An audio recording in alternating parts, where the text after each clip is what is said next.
জয়গুরু। যার উপর যা কিছু সব দাঁড়িয়ে আছে তাই ধর্ম, আর তিনি পরম পুরুষ।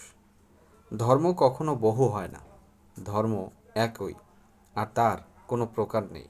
মত বহু হতে পারে, এমনকি যত মানুষ তত মত হতে পারে, কিন্তু তাই বলে ধর্ম বহু হতে পারে না।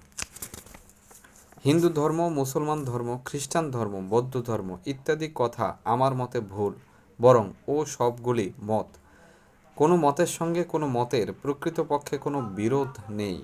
ভাবের বিভিন্নতা, রকমভেদ, একটাকেই নানা প্রকারে একরকম অনুভব। সব মতেই সাধনা বিস্তারের জন্য, তবে তা নানা প্রকারে হতে পারে, আর যতটুকু বিস্তারে যা হয় তাই অনুভূতি, জ্ঞান।